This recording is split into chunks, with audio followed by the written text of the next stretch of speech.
Halo Sobat Mediva, bagaimana kabar kalian semua? Semoga dalam keadaan sehat lahir batin dan semoga selalu dalam lindungan Allah Subhanahu wa Ta'ala. Amin amin ya robbal alamin.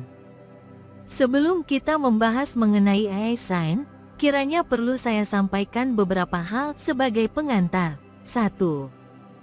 Eye sign adalah tanda-tanda pada mata yang digunakan untuk memprediksi kemampuan burung sebagai breeder, ratcher atau breeder dan ratcher sekaligus. Tanda-tanda tersebut berupa bentuk tertentu, shape, ukuran, width, dan warna, color. 2. Kajian mengenai eye sign sejak lama bersifat kontroversial karena ada yang pro dan kontra. Oleh karena itu, jika tidak sependapat saya juga maklum. 3. Di antara para penulis tentang eye sign sendiri ada banyak perbedaan. Sebagai dasar bahasan, saya menggunakan buku yang ditulis oleh S.W.E. Bishop dan dikembangkan oleh Bob Fleming. Kalau kita baca bukunya Brian Vickers, pendapatnya juga berbeda. 4. Tulisan Bishop ini berdasarkan kajian terhadap 53.000 burung. Dari hasil penelitiannya terhadap 53.000 burung, dia mengelompokkan eye sign menjadi 10. 5. Untuk bisa melihat eye sign mutlak diperlukan kaca pembesar dengan kekuatan 15-20 kali dan di bawah sinar matahari, cukup sinar. 6. Burung masih piik belum bisa dievaluasi eye sign-nya karena matanya masih bisa berubah. Evaluasi eye sign paling ideal kalau burung telah mencapai usia 18 bulan atau setidaknya telah rampas di mana matanya sudah tidak berubah. 7.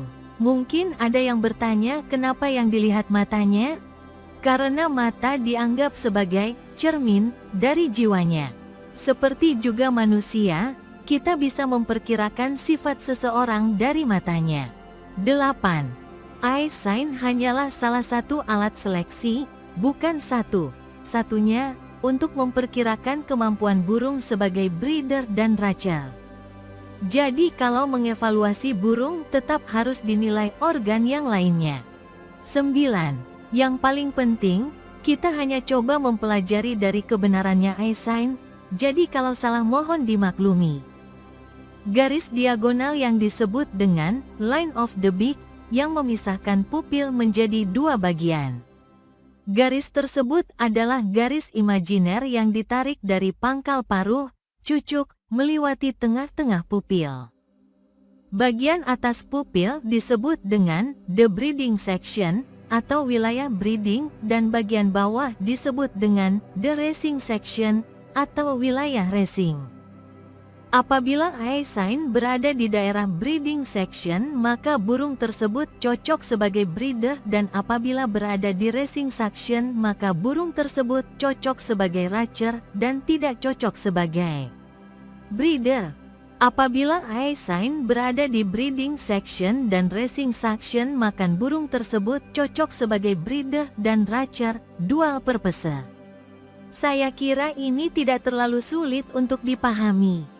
Menurut kita bentuk gergaji, serration, spiky, berada di luar circle of correlation. Menurut Bishop, serration, spiky harusnya berada langsung setelah pupil. Jadi dia merupakan circle of correlation yang berbentuk gergaji, spiky. 1. Pupil harus berbentuk bulat sempurna dan berwarna hitam pekat dan mengkilat. Kadang dijumpai pupil yang berwarna buram, milky, dan ini disebabkan oleh beberapa sebab misalnya gizi kurang baik, kena katarak, atau burung sudah tua. Pupil yang bagus harus berkontraksi jika ada perubahan sinar masuk karena pupil akan memfilter jumlah sinar yang masuk ke retina. Kalau cahaya kuat, maka pupil akan mengecil agar sinar yang masuk ke retina tidak terlalu banyak dan sebaliknya. Mengenai ukuran pupil ada yang berpendapat semakin kecil semakin baik. Tapi ada juga yang berpendapat yang penting adalah proporsional dengan besarnya mata secara keseluruhan. Pupil yang besar biasanya mengindikasikan kecerdasan yang rendah, bodoh. 2. Circle of Adaptation, CA, yaitu suatu lapisan tipis yang terdapat setelah pupil. CA bisa berwarna hitam atau hijau kehitaman atau coklat kehitaman. Semakin lebar CA dan semakin nyata lingkarannya, maka semakin baik. Tidak semua burung mempunyai CA dan burung yang demikian tidak cocok sebagai breeder maupun racer. Karena tipisnya CA, maka harus hati-hati sebelum kita memutuskan burung tersebut tidak mempunyai CA, untuk memastikan burung tersebut punya CA atau tidak. Bisa dilakukan dengan melihat pupil di bawah sinar matahari dan sekali-sekali tutup mata burung agar pupil berkontraksi. Pada saat pupil mengecil, maka akan terlihat apakah burung tersebut mempunyai CA atau tidak. 3. Circle of Correlation, CC. Perhatikan bagian ini baik-baik karena teori Aisin Bishop terfokus pada CC. Lapisan ini berada setelah CA dengan warna beraneka ragam seperti kuning, hijau, hitam, abu-abu, biru atau violet, ungu. Menurut Bob Fleming, CC yang berwarna hijau sebetulnya adalah kuning kotor dan warna violet sebetulnya adalah warna biru. Warna hijau dan violet mempunyai kualitas yang sama, hanya bedanya warna hijau dijumpai pada burung bermata kuning dan warna violet pada mata putih, pilo. Dari segi ukuran, semakin besar, lebar CC semakin baik. Selain itu, CC yang warnanya cerah juga semakin baik. Tidak semua burung mempunyai CC dan bentuk CC burung yang satu dan yang lain juga berbeda. Burung yang tidak mempunyai CC atau CC-nya terlalu kecil tidak bagus sebagai breeder maupun sebagai racer. Sekali lagi mohon perhatikan bentuk dan warna CC burung Anda, karena Bishop memfokuskan teorinya pada CC ini. 4. Iris adalah lapisan setelah CC dan dibagi dua, yaitu inner iris dan outer iris. Ada yang menyebut dengan main iris. Inner iris biasanya berwarna lebih muda dari outer iris. Mohon juga perhatikan iris mata burung Anda, karena kalau nanti kita membahas bukunya Brian Vickers, fokusnya ada pada iris, bukan pada CC. 5.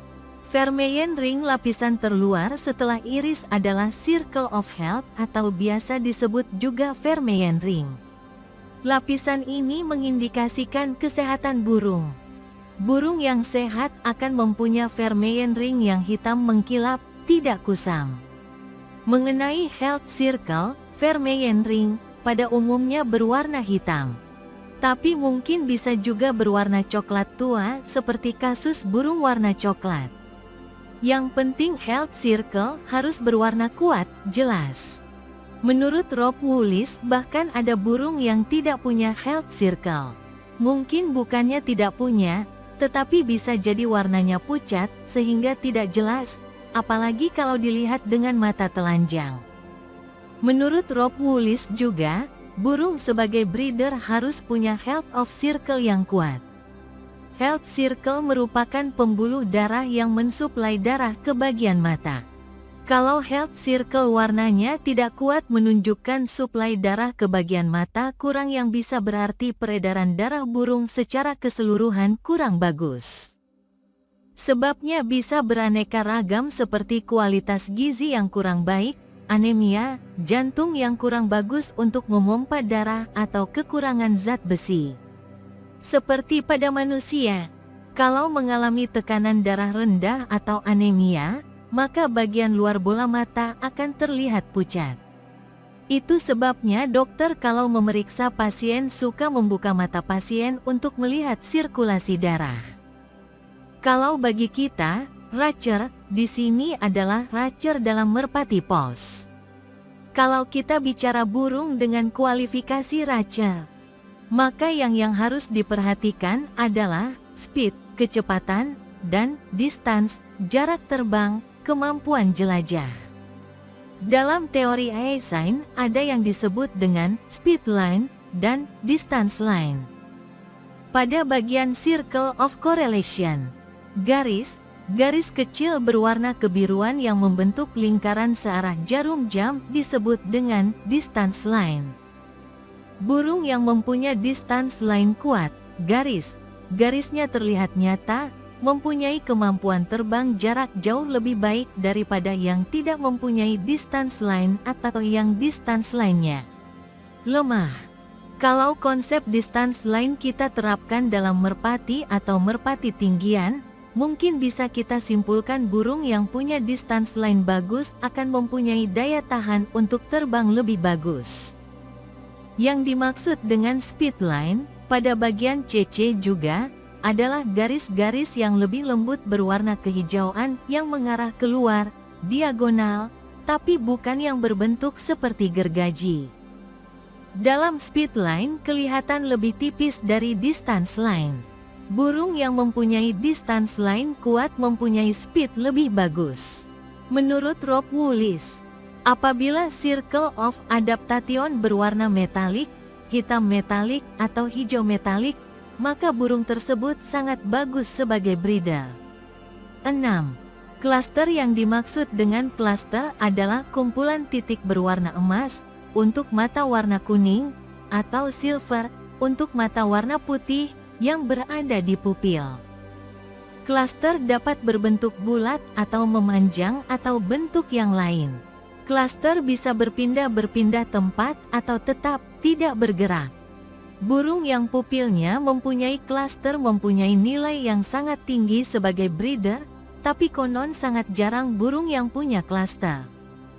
Perlu hati-hati membedakan cluster dengan spot putih pada burung yang habis sakit, seperti sakit snot. Kalau spot putih pada burung yang habis sakit akan hilang perlahan-lahan dan bentuknya bukan kumpulan titik-titik tetapi hanya satu lingkaran putih, single spot.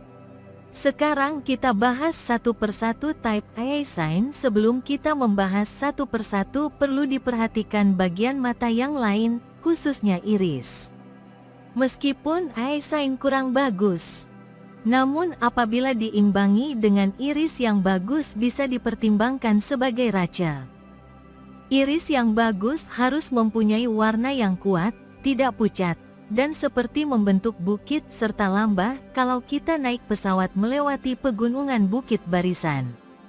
Maksudnya, permukaan iris tidak rata, flat, tetapi bergelombang.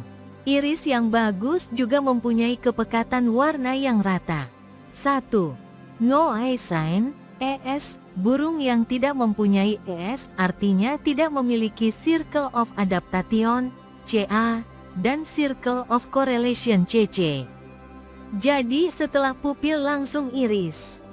Sebelum kita menyimpulkan bahwa mata tersebut tidak memiliki ES, perlu diperiksa dengan teliti di bawah sinar matahari sehingga pupil berkontraksi. Apabila pada saat pupil mengecil tidak terlihat lapisan CA dan CC maka mata tersebut tidak memiliki eye sign. Apabila mata berwarna kuning, hati-hati juga jangan sampai rancu dengan the yellow, karena CC pada gambar nomor 9 juga berwarna kuning. Menurut Bishop, dia belum pernah menemukan burung tanpa ES yang bagus sebagai ratcher maupun sebagai breeder. 2. Line sight, LS. Disebut LS karena letaknya berada di bagian bawah iris. Bentuk LS adalah tipe ES yang paling umum dijumpai. Dari segi ukuran lebar dan panjang, serta kepekatan warna, LS akan berbeda-beda. Semakin lebar, semakin panjang dan warnanya semakin pekat berarti semakin baik. Apabila panjang LS kurang dari 25% dari lingkar pupil dan tidak cukup lebar, maka dianggap kurang bernilai. Apalagi kalau warnanya tidak kuat. Karena posisi LS berada di wilayah racing, maka type ini tidak cocok untuk breeder. Tetapi apabila luasnya lebih besar dari 25% lingkaran pupil dan punya iris yang bagus, type ini cocok untuk racing saja. 3. Standing sight, SS. ES type SS pada prinsipnya sama persis dengan type LS. Perbedaannya posisi yang di atas dan kalau kita mengacu maka berada di area breeding. Jadi burung dengan ES type ini cocok sebagai breeder. Type ini lebih jarang dijumpai dibandingkan dengan type LS. Nilai SS akan berkurang apabila hanya menutup kurang dari 25% lingkar iris. Tidak cukup tebal, dan warnanya tidak pekat, pecah-pecah. Jadi harus cukup lebar dan berwarna pekat. 4. Half Circle, HS, ES Type HS pada prinsipnya merupakan gabungan antara type nomor 2 dan nomor 3 dan sebaiknya menutup lingkar pupil sekitar 75%. Type ini jauh lebih bernilai dari type No. 2 dan nomor 3 karena dianggap sebagai loncatan ke type No. 7. Burung dengan ES seperti ini bisa untuk breeder dan juga rachel. Namun untuk menentukan yang paling cocok harus dilihat posisinya apakah lebih banyak di area breeding atau area racing. 5. Full Circle, FC. Meskipun FC menutup seluruh area pupil tanpa terputus, namun kelebarannya tidak mencukupi dibandingkan dengan type nomor 4. Dalam banyak kasus, meskipun ES-nya menutup seluruh pupil, tapi sangat tipis, bahkan kadang-kadang hanya setebal guratan pensil saja. Warnanya pun tidak terlalu kuat. ES type ini tanggung untuk breeder maupun untuk rachel. 6. The Serrated